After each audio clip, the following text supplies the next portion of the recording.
ውዶቼ እንግዲህ እኔ ወደ ኢትዮጵያ ሄዳለሁ ብዬ በጣም ያሰብኩት ነገር ሳይሆን ያላሰብኩት ነገር ገጠመኝ። ስራዬን ለቅቄ በ10 ቀን በ15 ቀን ይሳካልኛል ያልኩት እስከ 50 ቀን እስከ 2 ወር አካባቢ ቀጠሩኝ ኤምባሲ። እንግዲህ እንደኔ እንዳትሆኑ ወደ ሀገር መሄድ ካሰባችሁ እባካችሁ ተጠንቀቁ። ቪዲዮን እስከ መጨረሻው አዳምጡት፣ ይጠቅማችኋል።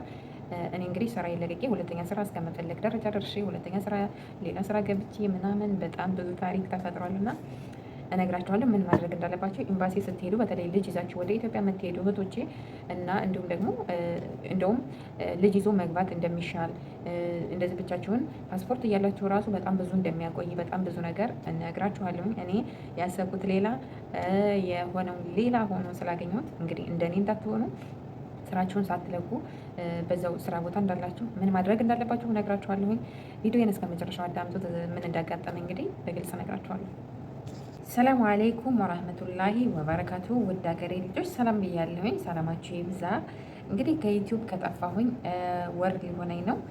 ቪዲዮ ሰርቻ አላውቅም። እሱም እንግዲህ የጠፋሁበትን ምክንያት እነግራችኋለሁኝ። ቻናሌ ግን በጣም እንትን ስላለ ሰብስክራይብ እያደረጋችሁ እንዲሁም ደግሞ ቪዲዮ ላይክ እያደረጋችሁ ቤተሰብ ሆኖ ስለምታበረታቱኝም አመሰግናለሁኝ ከልቤ። እንግዲህ ዛሬ የጠፋሁበትን ምክንያት በጣም ብዙ አመታት የሰራሁበትን ስራ ስለቅ ወደ ኢትዮጵያ ለመግባት ለቅቄ ስራዬን እንግዲህ አሁን ላይ ያለሁት ምን ላይ እንደሆነ ነግራችኋለሁ። ስራዬን የለቀቁት ወደ ኢትዮጵያ ለመሄድ ነበረ። ነገር ግን ሁሉ ነገር እንደጠበቁት አልሆነልኝም። እስካሁን ወደ ኢትዮጵያ ልገባ አልቻልኩም። ኤምባሲ ሄጄ ያጋጠመኝን በጣም ብዙ ነገር እነግራችኋለሁኝ። ወደ ኢትዮጵያ መሄድ ያሰባችሁ እህቶቼ ምን ማድረግ እንዳለባችሁ በዚሁ አጋጣሚ እነግራችኋለሁኝ። ማለት እንዳሰባችሁት ፓስፖርት ወይም ደግሞ ኤምባሲ ሄድ ብላችሁ ፓስፖርት ስላላችሁ ብቻ ወደ ኢትዮጵያ መሄድ አትችሉም።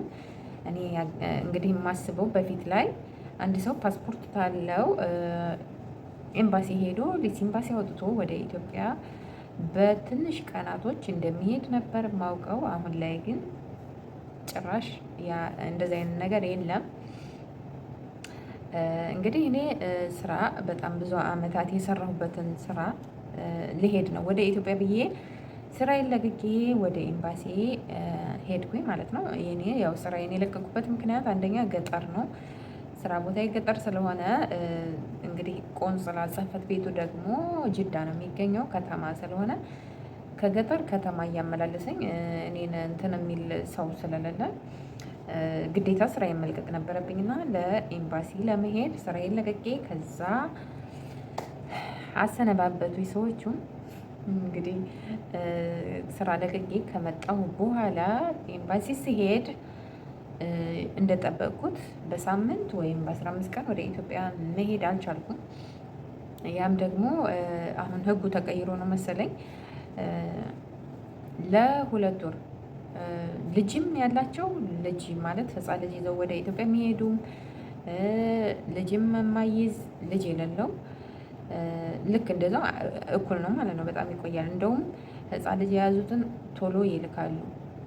እንደተባልኩት እንግዲህ እኔ ደንግጫው 2 ወር ይቅርታ 50 ቀን አካባቢ ስትቀጥረኝ እንዴት እንደዚህ ይሆናል? እኔ እኮ ፓስፖርት አለኝ፣ በዛ ላይ ህፃን ልጅ የለኝም፣ እንዴት ሆኖ ብዬ ስጠይቃት እንደውም ልጅ ያለው ይሻላል አይቆይም አለችኝ። እና በጣም ነው የተገረምኩት።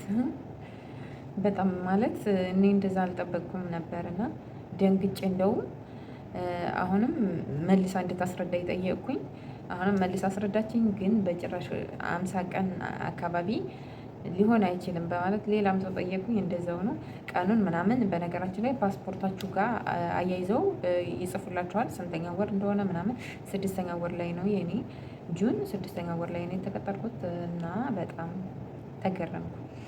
ታውቃላችሁ ደግሞ ኢጃዛ ቤት መቀመጥ በጣም ከባድ ነው። 2 ወር ምናምን ወር ከምናምን ኢጃዛ ቤት መቀመጥ በጣም ከባድ ስለሆነ ምን አደረግኩኝ? ስራ አፈላልጌ ስራ ገባሁኝ፣ አዲስ ስራ ገባሁኝ። ለዛም ዩቲዩብ ላይ ቪዲዮ ለመስራት አልተመቻቸልኝም። ከዛ በቃ አዲስ ስራ ገባሁኝ። አልሐምዱሊላ ጥሩ ሰዎች ናቸው የገጠሙኝ እና አዲስ ስራ ስለሆንኩኝ ለዛም ነው የጠፋሁት። በጣም ብዙ ልጆች በውስጥም ምን ሆነሽ ነው የጠፋሽው? በሰላም ነው ወይ ያላችሁ የምትጠይቁኝ እህቶች ያላችሁ በጣም አመሰግናለሁ። በዚህ በዩቲዩብ የተዋወቅኳችሁ እህቶቼ የእውነት በቃ እኔ ምን ልበል፣ በጣም ብዙ ልጆች ጠይቃችሁኛል፣ አመሰግናለሁ።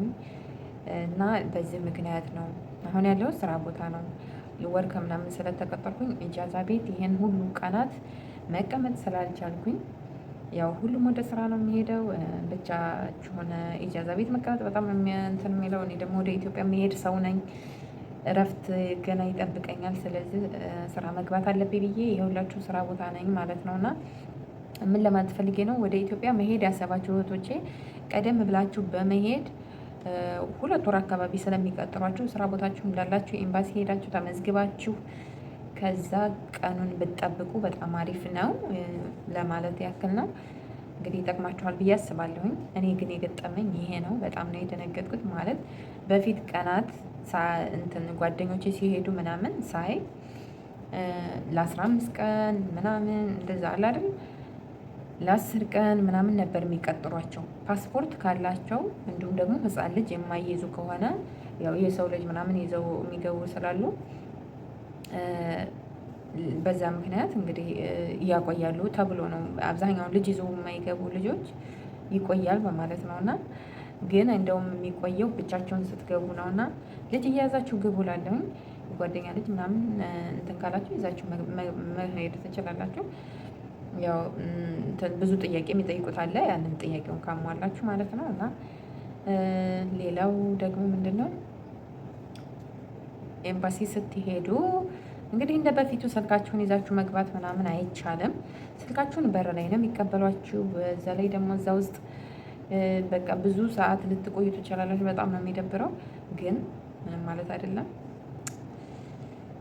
ያው ያሰባችሁትን ነገር ለማሳካት ግዴታ መታገስ ግድ ነው። እና እንግዲህ ልጅ ይዛችሁ የምትሄዱ እህቶቼ በጣም ብዙ ልጆች አይቻለሁ። የእውነት አላህ ይተጋገዛችሁ። በጣም አዝናለሁኝ። ማለት በጣም ያሳዝናል። ሕፃን ልጅ ተይዞ እንደዛ መቆም ምናምን በጣም ከባድ ነው። በጣም ነው የሚያደክመው። እና ውዶችዬ ይሄን ይመስላል። እንግዲህ ለቻናሌ አዲስ የሆናችሁ ሰብስክራይብ እያደረጋችሁ ቤተሰብ ሁኑ። እባካችሁ አበረታቱኝ። እንግዲህ ወደ ኢትዮጵያ የሚሄድ ሰው ስለሆንኩኝ በቻናሌ በጣም ብዙ መጣለሁኝ። እንድታበረታቱኝ፣ ሼር ላይክ እንድታደርጉልኝ በትህትና ጠይቃለሁኝ። አበረታቱኝ። ቻናሌ እንግዲህ ሞኒታይዝ ሆኗል፣ ግን ብር ተከፍሎኝ አያውቅም። እሰራለሁ ብር አይከፈለኝም። በጣም ይገርማል፣ ያሳዝናል። ፍትህ ለእኔ፣ ፍትህ ለዩቲዩበሩ አሚን። ኤሚ ብየዋለሁ። ዩቲዩብ ቻናሌን ኤሚ ቲዩብ ነው እንግዲህ ካሁን በኋላ። እና ለቻናሌ አዲስ የሆናችሁ አሁንም ሰብስክራይብ በማድረግ ቤተሰብ ሁኑልኝ። አመሰግናለሁ።